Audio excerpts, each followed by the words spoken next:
18:33, bueno, ha llegado el momento también de ampliar la mesa y de compartir con gente súper interesante y que además piensa bien, porque no solamente basta pensar, sino que también hay que pensar bien. Y por eso invitamos a Marcelo Leiras. Marce es profesor de la Universidad de San Andrés, asesor también del ministro Guado de Pedro, y Micaela Cuesta es doctora en Ciencias Sociales, investigadora de la UNSAM y coordinadora del LEDA, que es el Laboratorio de Estudios sobre Autoritarismos y Democracia. Primero la formalidad.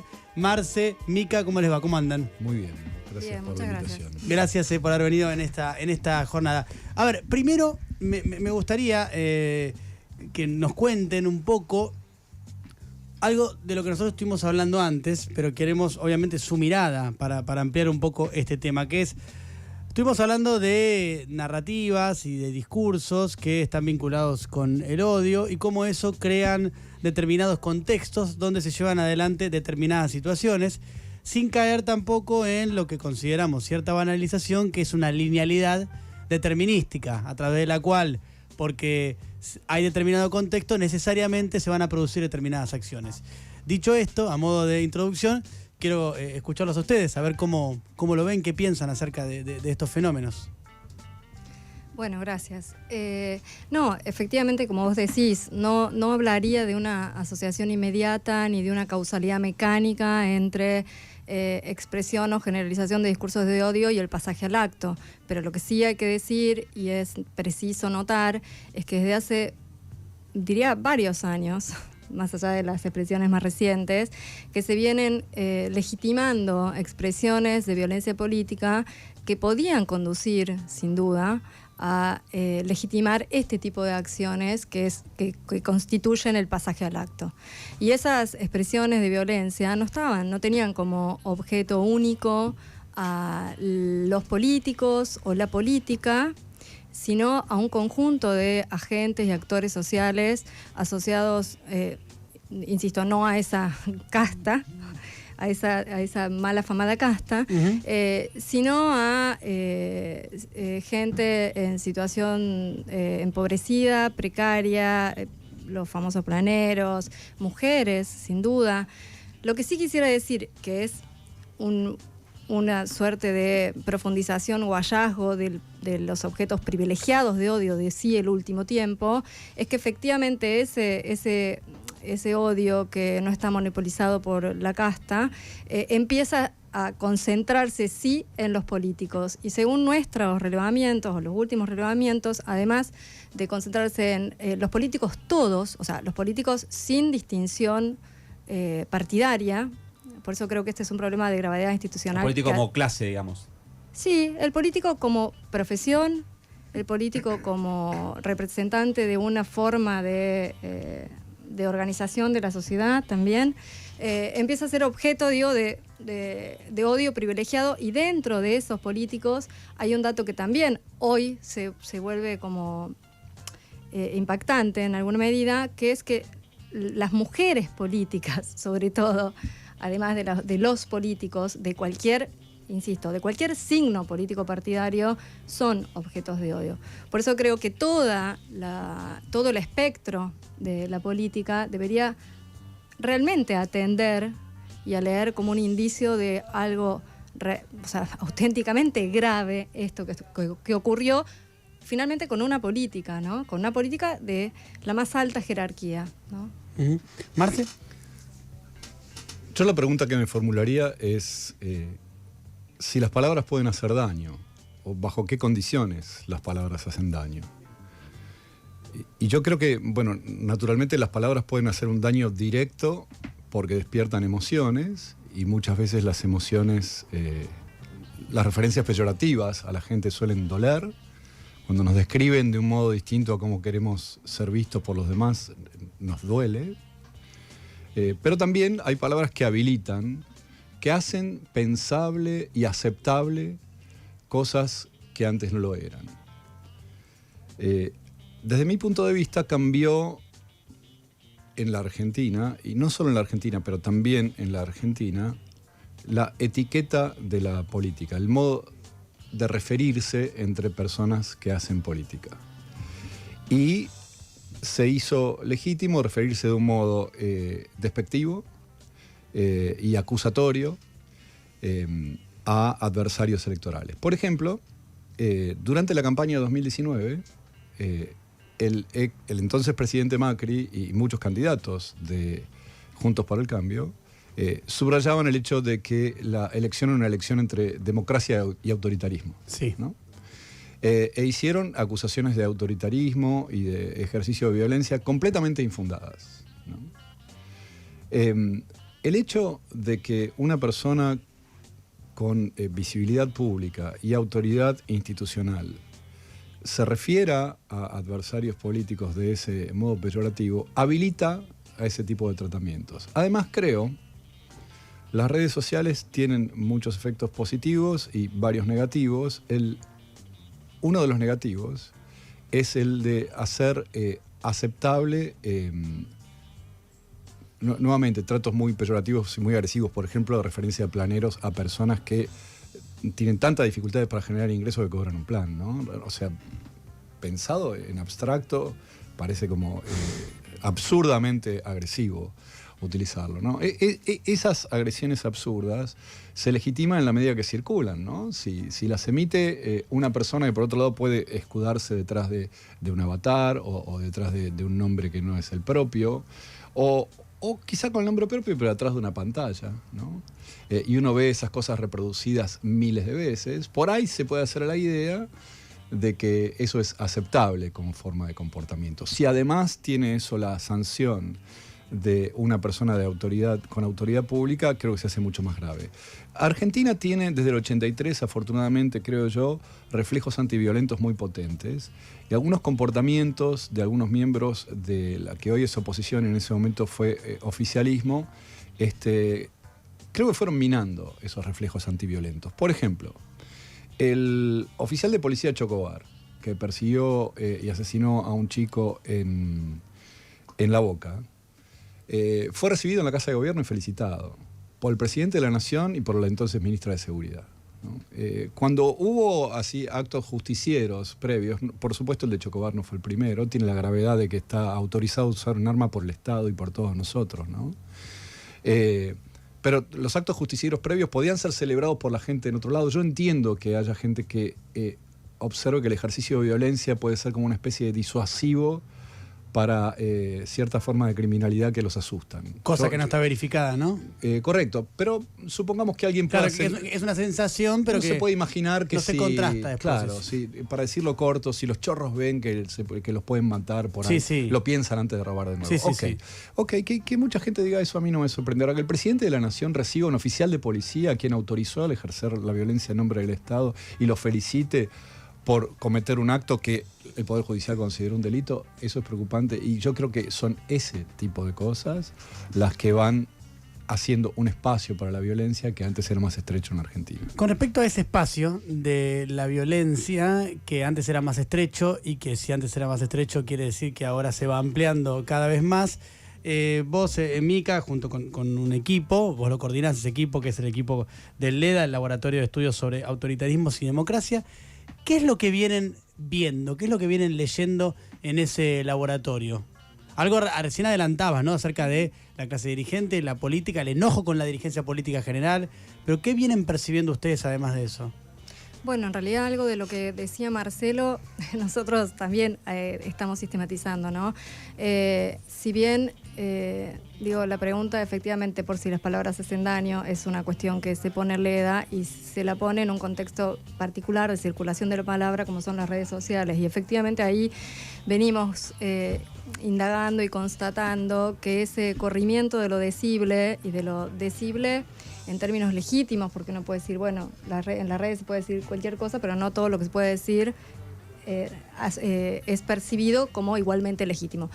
El efecto muchas veces de la circulación de agresiones, violencias, que tienen que ver en muchos casos con banalizaciones, distorsión, negación de violencias históricas o contemporáneas, efectivamente en lo que redunda eso es en una suerte de habilitación de cada quien por reconocer la validez, entonces, de eso, si circula, reconocer la validez y la legitimidad de emitir ciertos prejuicios que pueden ser abiertamente negacionistas, abiertamente banalizadores, digamos, abiertamente distorsivos, no solo sin no tener una sanción moral, política o de alguna otra institución, cualquiera sea ella, sino por ser en alguna medida reclamados por la propia lógica en la que está dirimiéndose el conflicto en las redes, ¿no?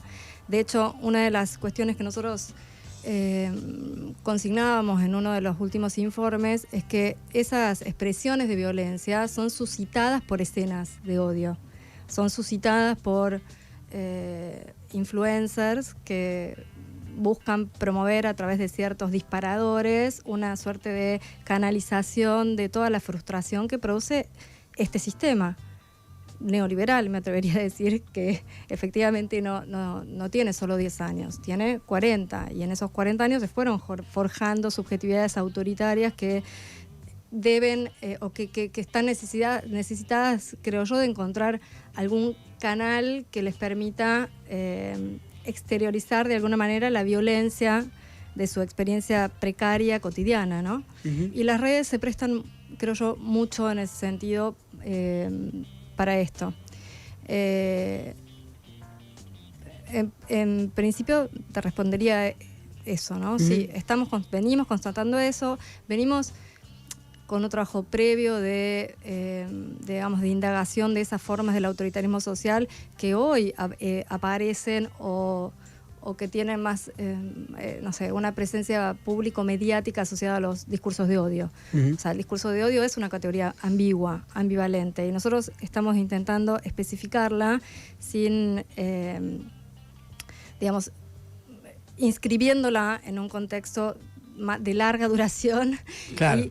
Claro. Y deteniéndonos también en sus emergentes coyunturales. O sea, el intento de magnicidio es un emergente coyuntural que trastoca también la historicidad de ese fenómeno, ¿no? Porque es de una envergadura tal. O sea, realmente, si uno se pone a pensar, ¿qué hubiese pasado si? Sí.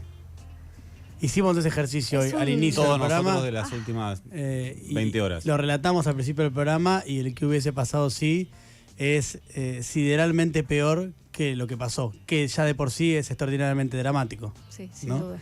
Estamos hablando con Micaela Cuesta. Micaela es doctora en Ciencias Sociales, investigadora del UNSAM y coordinadora del Laboratorio de Estudios sobre Autoritarismos y Democracia, y con Marcel Eiras, que es profesor de la Universidad de San Andrés. Antes de darle paso a mis compañeros también, que tienen varias preguntas para hacerles, les quiero relatar una escena para que ustedes me cuenten qué ven en esa escena. Tengo un muy amigo mío que es periodista, que hoy me mandó un mensaje de WhatsApp bastante consternado, contándome algo que le relató un empresario en el día de hoy. Ese empresario volvía de un viaje de negocios en Madrid, llegó en un vuelo que aterrizó en Buenos Aires a las 5 o 6 de la mañana aproximadamente. Cuando aterriza, todos prenden los celulares, y cuando prenden los celulares a todos les cae la enorme cantidad de mensajes que tenían de lo que había ocurrido con el intento de magnicidio de la vicepresidenta.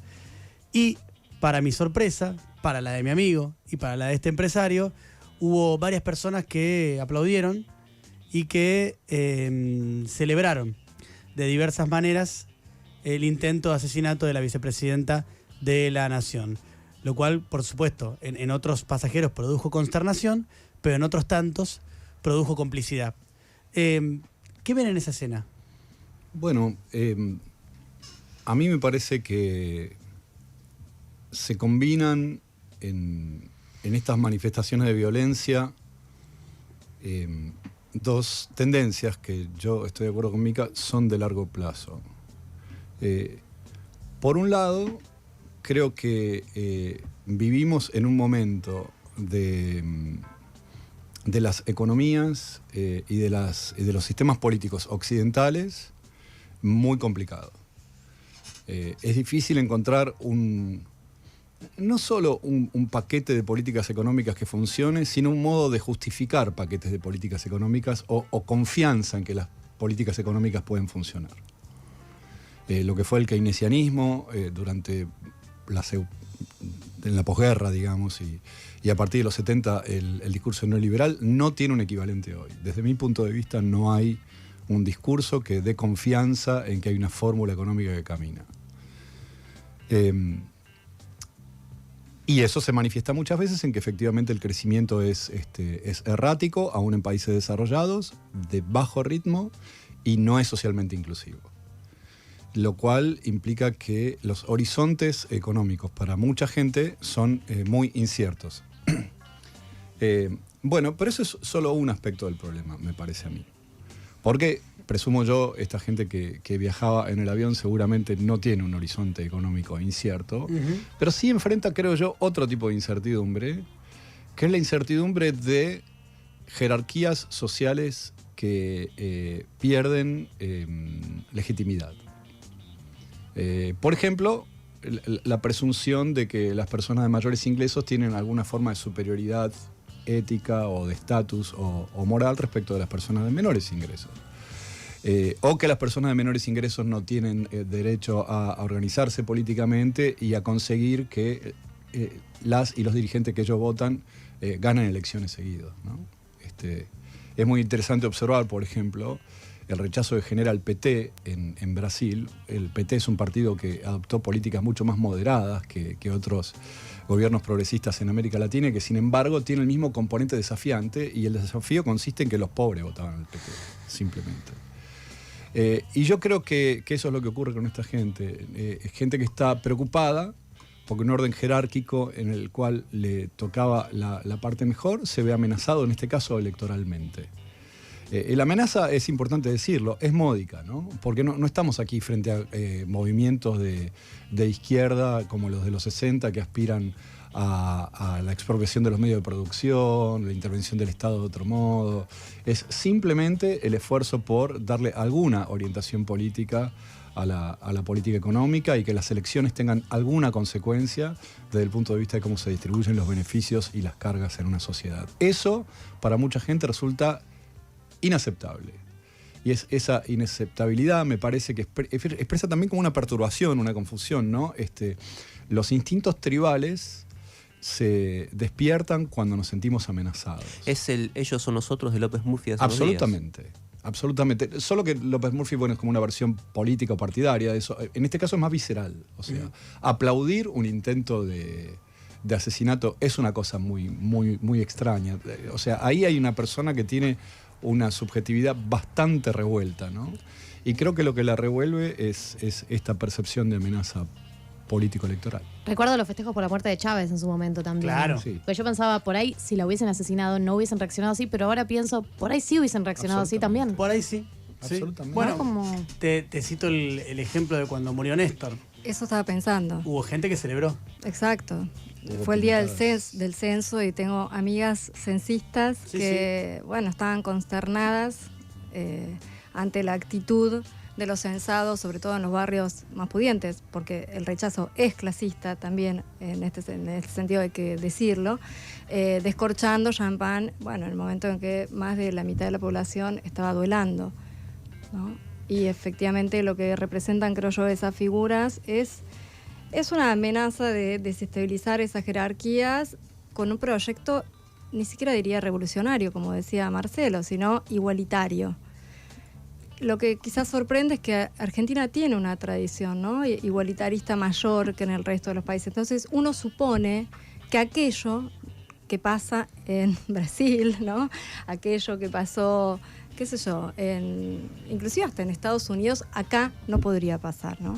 Acá no podría pasar porque nadie se atrevería a tanto, porque, digamos, con clasismo, con ideologías políticas autoritarias, aún persistiría en la memoria de las luchas populares históricas argentinas una, insisto, con la legitimidad, ¿no?, pero una legitimidad de ese reclamo igualitario de todos los sectores que constituyen la sociedad. Y creo que eso es lo que se viene erosionando desde hace 30 años, inclusive podríamos decir desde la instauración de la dictadura a través de la violencia, y a través de múltiples discursos neoliberales, cuyos núcleos los conocemos, ¿no? El emprendedurismo, el punitivismo, esta idea polarizadora de ellos o nosotros, la insoportabilidad de que alguien dé cuenta públicamente del nivel de interdependencia de los sujetos. Entonces, cualquiera que esté necesitado de algún tipo de asistencia es visto como un aprovechador, un usurpador o un, confiscador de trabajo ajeno, ¿no? En ningún caso es reconocido como alguien que aporta valor a la organización democrática de la sociedad. O sea, y creo que sobre digamos, esas aristas, digamos, de la problemática de la democracia es quizás la que sería oportuno empezar a poner sobre la mesa. Y esto no es prerrogativa de un partido político. Claro. ¿No? Claro. Esto involucra y debiera, creo yo, involucrar a todos los actores, agentes, organismos de la sociedad civil.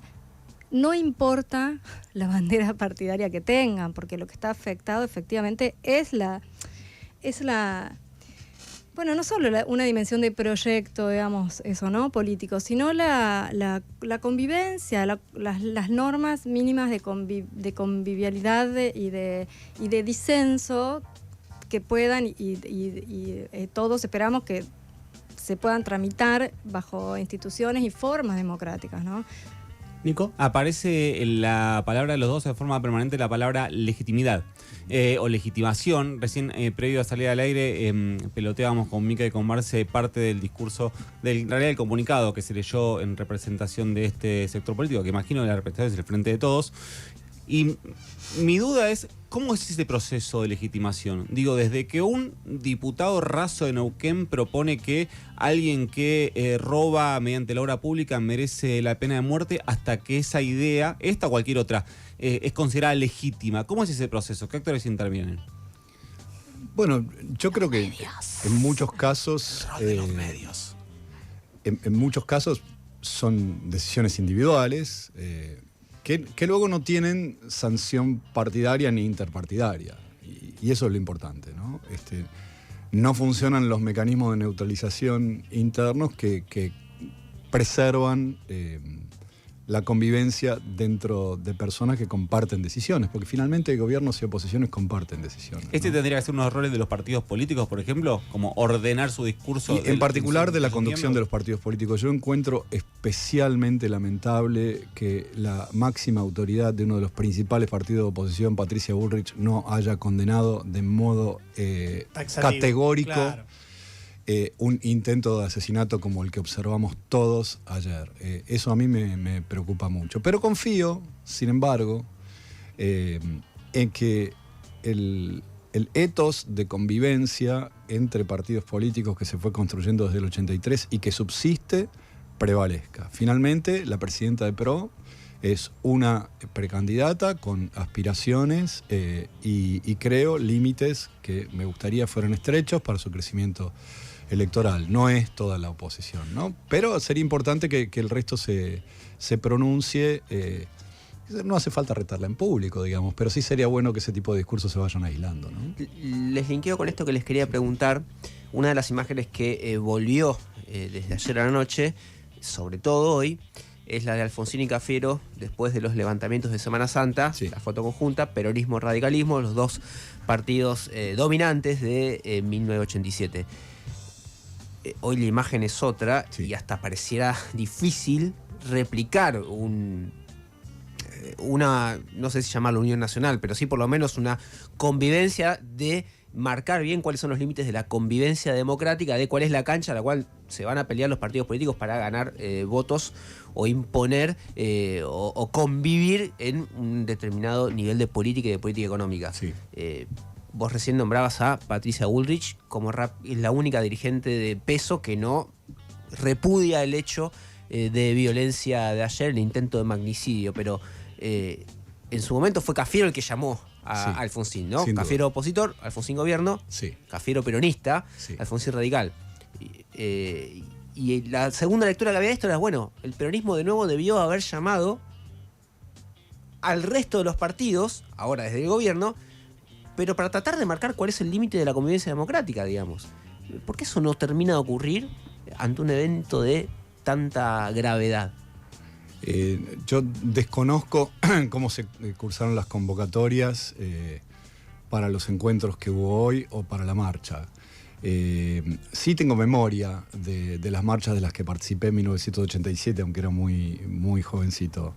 Y en esas marchas no hacía falta invitaciones. Y me parece que las imágenes que vimos ayer son suficientemente elocuentes como para que uno no necesite una invitación o una interpelación directa y específica para participar de una manifestación clara de defensa del sistema. A mí me parece que eso ocurre por lo siguiente. La clase política del 87 colaboró en la neutralización de los levantamientos cara pintada porque habían sido víctimas de la represión durante la dictadura y porque entendieron que la intervención de las Fuerzas Armadas como partido político autónomo era una amenaza para todos. Y eso lo habían entendido antes, en realidad. La Hora del Pueblo se había constituido a principios de los 70 y hubo un esfuerzo partidario durante el gobierno de Perón y durante el de Isabel Perón para tratar de encauzar las cosas, ¿no? Esfuerzo partidario que era insuficiente porque en ese momento había organizaciones revolucionarias que no participaban de la vida partidaria y que eran actores de la política muy importantes, ¿no? Y fuerzas represivas también, ¿no? Entonces, pero los partidos mismos me parece que tenían muy claro eso en ese momento. Lo que yo me pregunto es cuánto pesan los actores de ese consenso democrático, los protagonistas de ese consenso democrático hoy, y en particular cuál es la relación que tiene con ese consenso democrático una figura muy importante de la oposición que es Mauricio Macri. Mica, para cerrar. No, creo que habría que leer también sintomáticamente, digo, ese no sentirse interpelada de Bullrich para salir a decir algo. Y creo que quizás también está cuidando a su electorado, ¿no? O sea, no desestimaría la idea de que muchos de los votantes, y también de Macri, ¿no? Están,